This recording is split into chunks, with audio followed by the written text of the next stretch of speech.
I believe with all my heart that our first priority must be world peace, and to maintain that peace requires strength.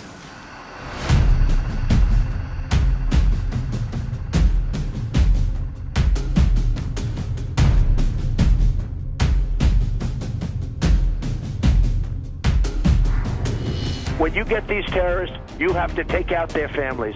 They care about their lives. Don't kid yourself. This is the most sophisticated terror group that has ever threatened the world or the United States of America. You have said you would, quote, carpet bomb ISIS into oblivion, testing whether, quote, sand can glow in the dark. Could you order airstrikes that would kill innocent children by not the scores, but the hundreds and the thousands? It's actually merciful if you go ahead and finish the job. Frankly, it's time that we punch the Russians in the nose. Would you be prepared to shoot down that Russian plane and risk war with Russia? Not only are we prepared to do it, I would do it. I think if you're in favor of World War III, you have your candidate. I believe with all my heart that our first priority must be world peace, and to maintain that peace requires strength. I'm a Reagan Republican. I believe in a strong national defense. I believe in peace through strength. I think that intervention's not always the answer, and that some interventions lead to unintended consequences. Use of force is always and only a last resort when everything else has failed. What we want in a leader is someone with judgment, not someone who is so reckless. I would say to the Soviet Union, we will sit and negotiate with you as long as it takes. Most of the people who want the no-fly zone also favored arming the allies of al-Qaeda, which became ISIS. That was the dumbest, most foolhardy notion. So with the additional steps I ordered last month, we're speeding up training of ISIL forces, including volunteers from Sunni tribes in Anbar province. ISIS rides around in $1 billion worth of U.S. Humvees. Every time we have toppled a secular dictator, chaos has ensued and radical Islam has become more of a threat. I'm the leading voice in America for not arming the allies of ISIS. We cannot shirk our responsibility as the leader of the free world because we're the only one that can do it. As Commander-in-Chief, I will do whatever it takes to defend America. But in defending America, we cannot lose what America stands for. We believe that freedom and security go together. The advance of human liberty can only strengthen the cause of world peace. Marco can't have it both ways. He thinks he wants to be this, oh, I'm great and strong on national defense, but he's the weakest of all the candidates on immigration. He is the one for an open border that is leaving us defenseless. Does Ted Cruz rule out ever legalizing people that are in this country illegally now? Senator Cruz? I have never supported legalization, and I do not intend to support legalization. So I would urge people of good faith on both sides of the aisle, if the objective is to pass common sense immigration reform that secures the borders, that improves legal immigration, and that allows those who are here illegally to come in out of the shadows. It sounded like you wanted the bill to pass. I do think we need a pause on immigration from the Middle East. We have a completely failed immigration system. We have 11 million people who are here illegally. So I would put a pause on all immigration from about 34 countries. We need to know who's here and whether they're going to attack us or not.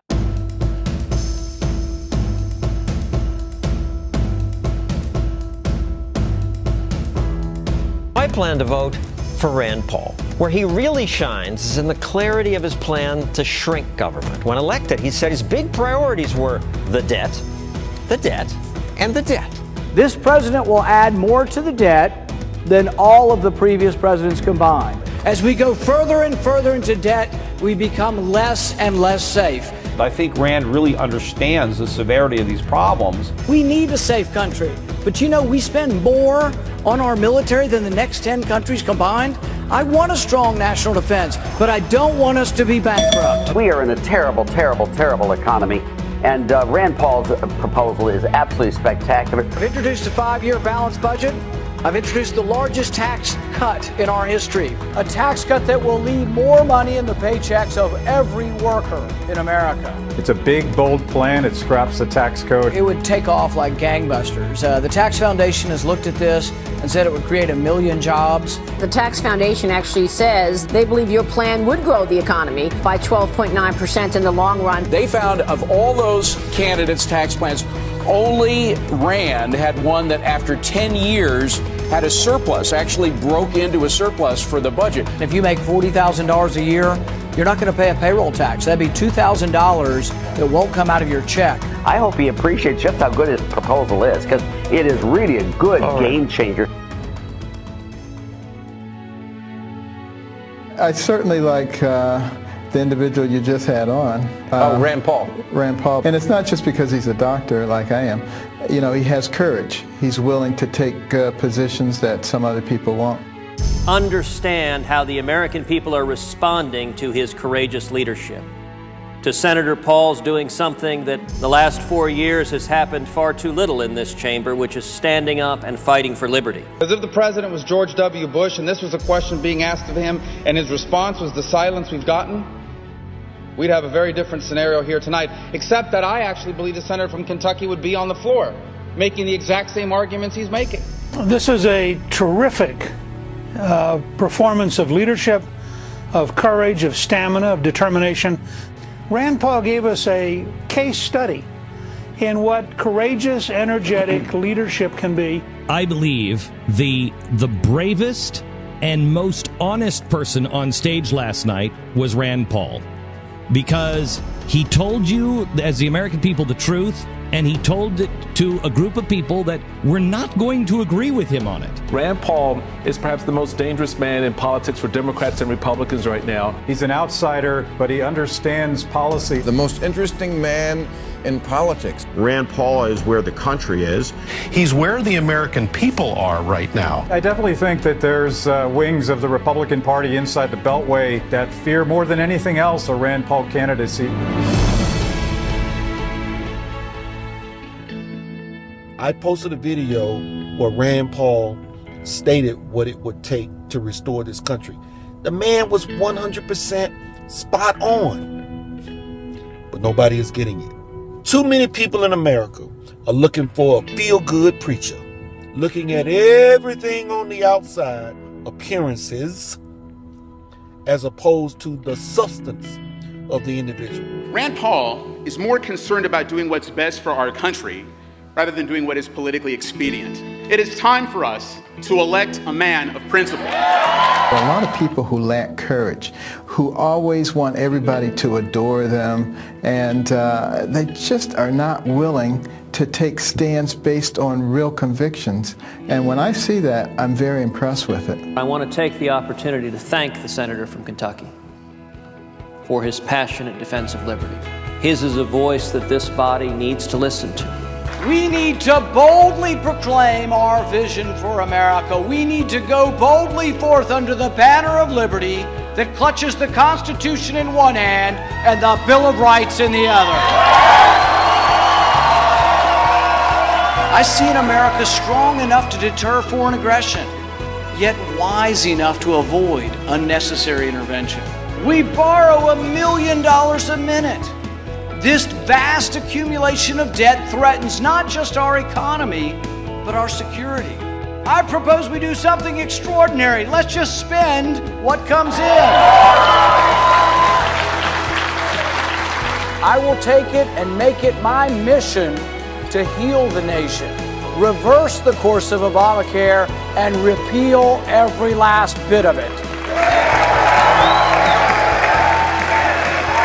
The Washington machine that gobbles up our freedoms and invades every nook and cranny of our lives must be stopped.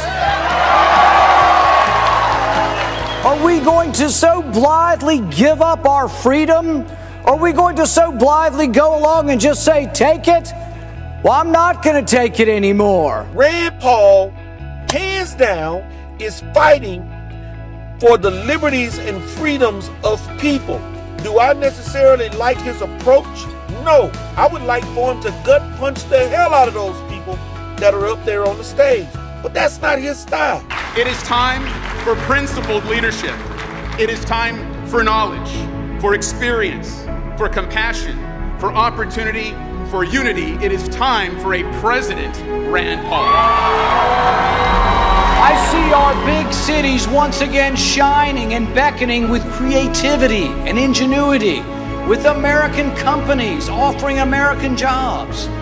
With your help, this message will ring from coast to coast.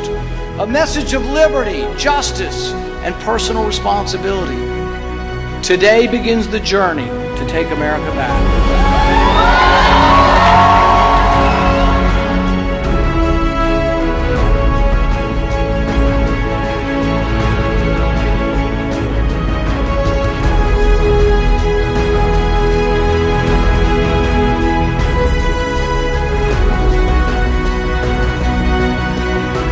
We've come to take our country back.